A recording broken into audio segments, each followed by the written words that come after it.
Алладан қорқыңдар, оған мойынсұныңдар. Достар, бүгін Алладан қорқу туралы айтатын боламыз. Кейбір данышпан кісілер былай деген: денсаулықтың мықты болуы аз тамақтанудан, жан дүниенің тазалығы күнәдан аулақ болуда. Діннің туралығы Алла жаратқан пенделердің ең ұлығы болған Мұхаммед саллаллаху алейхи уассалам пайғамбардың жақсы әдебінен үлгі алып өмір сүру. Алла тағала Құранда былай деген: «Уа иман келтіргендер, Алладан қорқыңдар, яғни Аллаға шын көңілден тағзым етіңдер және оған қарсы келуден сақтаныңдар. Әркім ертеңгі ақыреті үшін не жолдағанына көңіл аударсын. Алладан қорқыңдар, яғни Аллаға шын көңілден тағзым етіңдер және оған қарсы келуден сақтаныңдар. Шүбәсіз, Алла не істеп не қойып жүргендеріңнен толық хабардар». Аяттың мазмұны: Алладан қорқыңдар, оған мойынсұныңдар. Материалдық және рухани қиыншылыққа душар болған жәрдем беріңдер. Әрдайым Алла жолында болыңдар. Қиямет күні оның сыйлығын аласыңдар. Себебі Алла тағала сауап істеріңді де, күнә істеріңді де бәрін түгел біледі. Періштелер, аспан мен жер, күн мен түн, бәрі де пенденің жасаған істері туралы куәлік береді. Тіпті кісінің өзінің дене мүшелері де өзі туралы куәлікке өтеді. Жер иманды, ықыласты пенделер жөнінде куәлік беріп, менің үстімде намаз оқып, ораза ұстап, қажылыққа барды дегенде, мүмін пенде соған қуанады.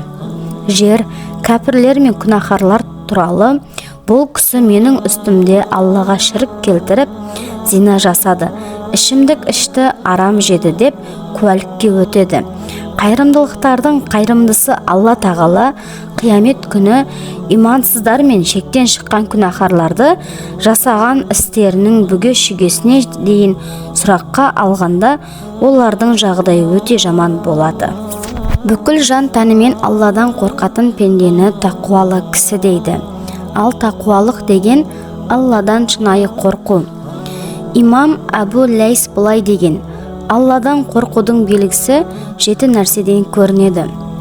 Бірінші, тілде Алладан қорқатын пенде тілін жалғаннан, өсек ғайбаттан, басқаларға жала жабудан және пайдасыз сөздерді сөйлеуден сақтайды.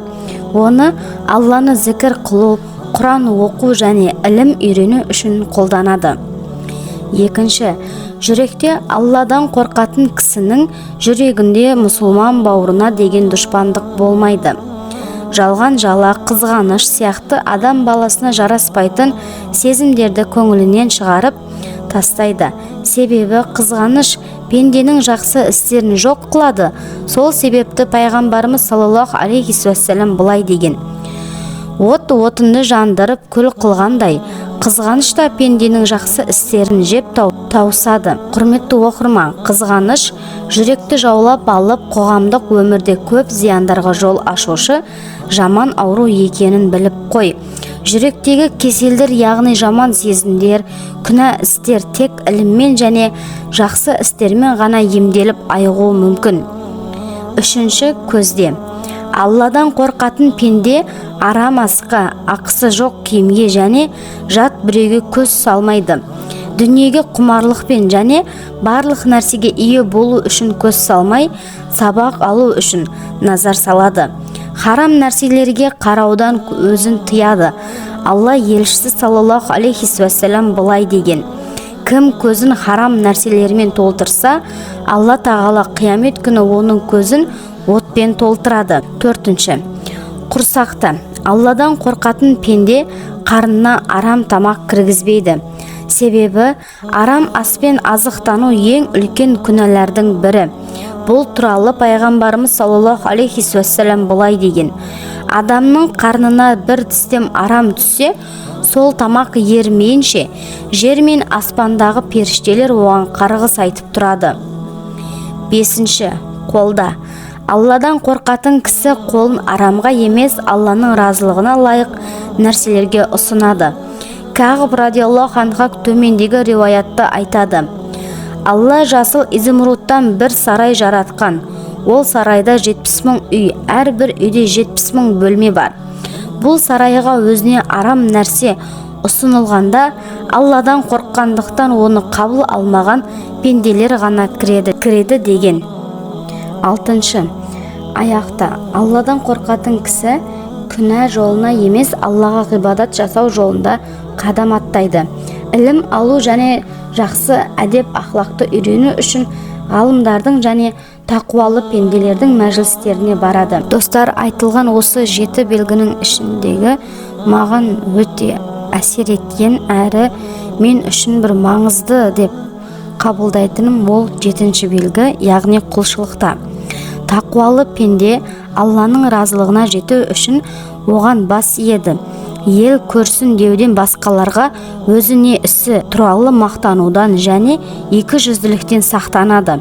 Адамның 6 мүшесінде және жасаған ғибадатында сол нәрселер бар болса, онда Алланың қисапсыз нығметке толы мәңгілік бақыт мекені, ақырет болса Раббыңның құзырында тақуалардың еншісінде деп айтқан пенделерінен болады. Тағы басқа бір аяттарда тақуалар туралы былай деп айтылады: Аллаға лайықты түрде тағзым етіп, оған қарсы келуден сақтанған тақуалы жандар жұмақ бақшаларында таулардың басында болады. Тақуалы жандар болса жәннат бақшаларында сан алуан нығметтерге бөленуде. Аллаға лайықты түрде тағзым ететін, оған қарсы келуден барынша сақтанатын тақуалы жандар болса, азап атаулыдан ада қауіпсіз жерде болады.